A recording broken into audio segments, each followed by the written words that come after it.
Commerce spirit the CS. इस video में हम डिस्कस करने वाले हैं दीनदयाल उपाध्याय गोरखपुर विश्वविद्यालय के बीकॉम फर्स्ट सेमेस्टर एग्जामिनेशन 2022-23 के बिजनेस ऑर्गेनाइजेशन फर्स्ट पार्ट यानी कि COM 102 के आंसर की को। क्वेश्चन नंबर 1 है liability of a sole proprietor is. एकाकी व्यापारी का दायित्व कैसा होता है? तो वो अनलिमिटेड होता है, असीमित। क्वेश्चन नंबर 2 है one man control is the best in this world said by. एक व्यक्ति का नियंत्रण सर्वश्रेष्ठ होता है, ये किसने बोला था? तो ये बोले थे William R Bassett. Question number 3 है which one of the following is non economic activity. कौन सी गैर आर्थिक क्रिया है? बिजनेस और साइंस और प्रोफेशन ये तीनों होते हैं इकोनॉमिक एक्टिविटी, लेकिन जो चैरिटी होता है वो नॉन इकोनॉमिक होता है।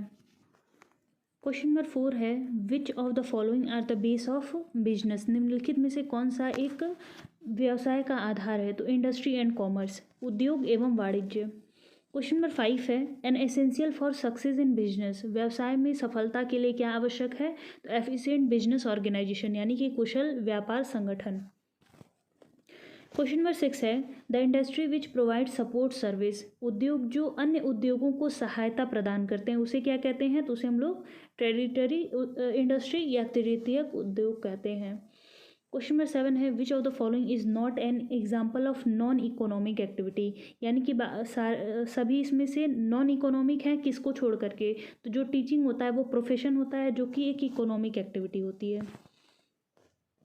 क्वेश्चन नंबर 8 है dash is an economic activity in which specialised body of knowledge is required. यानी कि कौन सी आर्थिक गतिविधि है जिसमें विशेष ज्ञान की आवश्यकता होती है? तो ये होता है प्रोफेशन में। क्वेश्चन नंबर 9 है which of the following is a stage of promotion. निम्नलिखित में से कौन सा संवर्धन का चरण है? तो discovery of an idea, investigation and verification and assembling of resources. ये ऑल ऑफ द अबव होगा। क्वेश्चन नंबर 10 है liability of a sole proprietor is. एकाकी व्यापारी का दायित्व कैसा होता है? तो वो अनलिमिटेड होता है।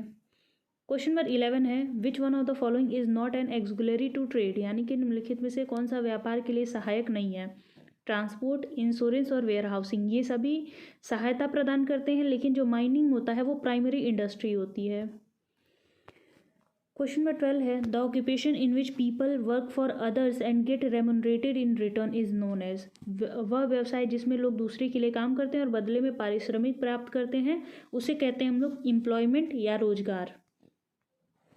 क्वेश्चन नंबर 3 है goods imported for the purpose of export is called. निर्यात के उद्देश्य से आयातित माल को क्या कहते हैं? एंटरपोर्ट कहते हैं। ये सारे क्वेश्चंस मैंने पढ़ाए थे, सब कुछ पता नहीं आप लोगों ने कैसे किया है। क्वेश्चन नंबर 14 है all for each and each for all is statement is applicable to. तो ये कोऑपरेटिव सोसाइटी पे एप्लीकेबल होता है, सहकारी समिति। क्वेश्चन नंबर 15 है liability of member in cooperative society. सहकारी समिति के सदस्यों का दायित्व कैसा होता है? तो वो क्या होता है? लिमिटेड होता है। जितना उन्होंने कैपिटल लगाया है, पूंजी लगाया है, वहाँ तक वो लिमिटेड होता है।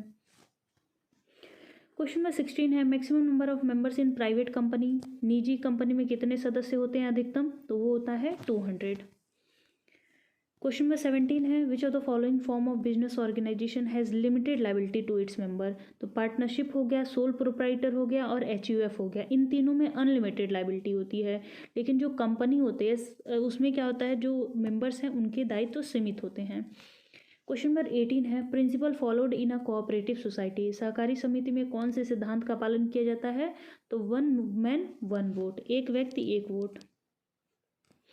क्वेश्चन नंबर 19 है the structure in which there is separation of ownership and management as per law is called. वह संरचना जिसमें कानून के अनुसार स्वामित्व और प्रबंधन में पृथक्करण किया जाता है तो उसे हम लोग कहते हैं company. Option number A. Question number 20 है registration is compulsory in. Registration किस में कंपलसरी होता है? तो वो कंपनी में होता है, बाकी इन दोनों में वॉलेंट्री है यानी कि ऐच्छिक। क्वेश्चन नंबर 21 है minimum number of directors in private company. तो ये 2 डायरेक्टर्स होते हैं मिनिमम, मैक्सिमम 15। क्वेश्चन नंबर 22 है Hindu succession act was passed in. तो ये पास हुआ था 1956 में। क्वेश्चन नंबर 23 है the relation of promoters with companies. प्रवर्तकों का कंपनी के साथ कैसा संबंध होता है? तो वो फिड्यूसरी होता है, विश्वासरित।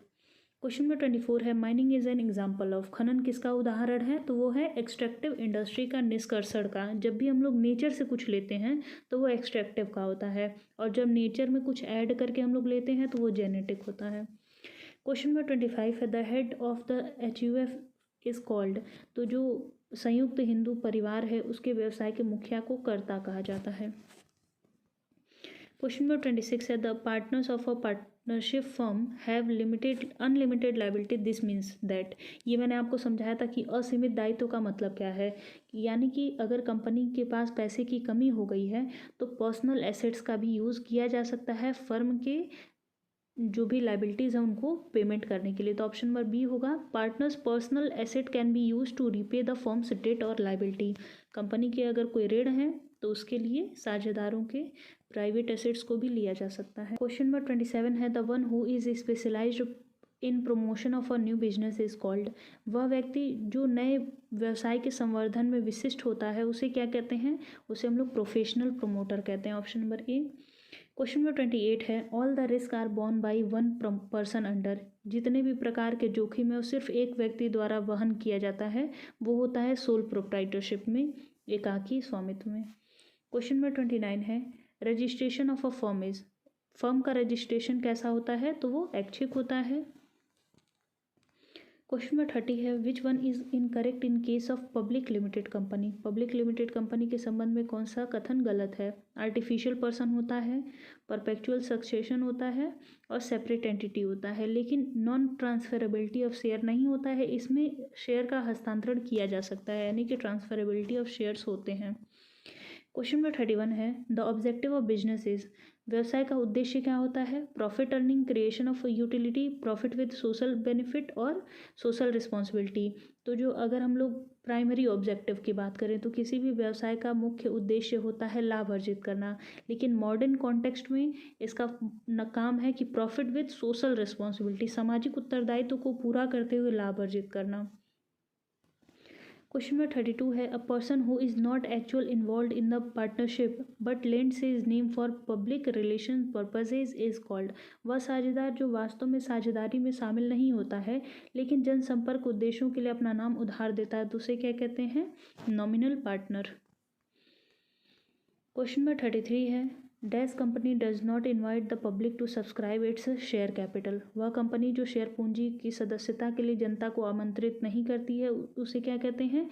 प्राइवेट कंपनी कहते हैं। इसीलिए इसमें ट्रांसफरेबिलिटी ऑफ शेयर्स नहीं होते हैं, और यही रीज़न होता है कि ये कंपनी प्रॉस्पेक्टस नहीं इशू करती है।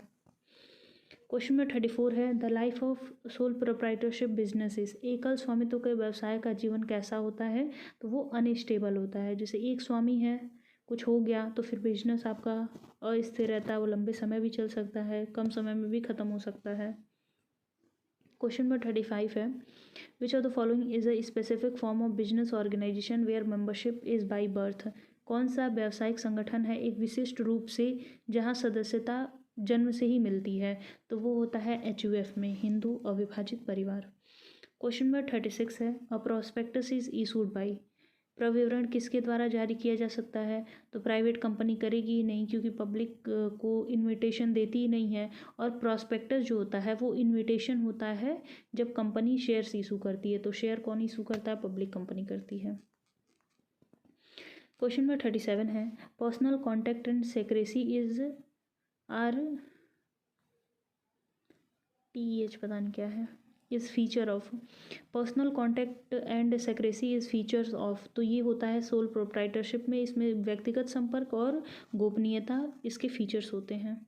क्वेश्चन नंबर 38 है a firm will automatically be dissolve in case of. एक फर्म स्वतः रूप से भंग हो जाएगी या ख़त्म हो जाएगी कब? तब जब कोई पार्टनर है, मान लेते हैं दो व्यक्ति हैं A और B, दोनों मिलकर के पार्टनरशिप फर्म चला रहे हैं, A की मृत्यु हो गई या B की मृत्यु हो गई तो पार्टनरशिप जो होगा वो तुरंत ख़त्म हो जाएगा, क्योंकि एक व्यक्ति फर्म को नहीं चला सकता है, पार्टनरशिप फर्म की अगर बात किया जाए तो।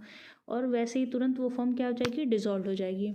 अगर रनिंग इनटू लॉस, घाटे में चल रही है तो उसका कोई बहुत बड़ा मतलब नहीं है कि फर्म ऑटोमेटिकली डिसॉल्व हो जाएगी।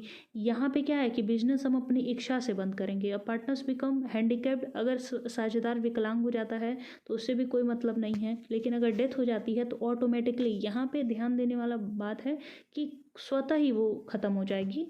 तो ये डेथ ऑफ पार्टनर में होता है।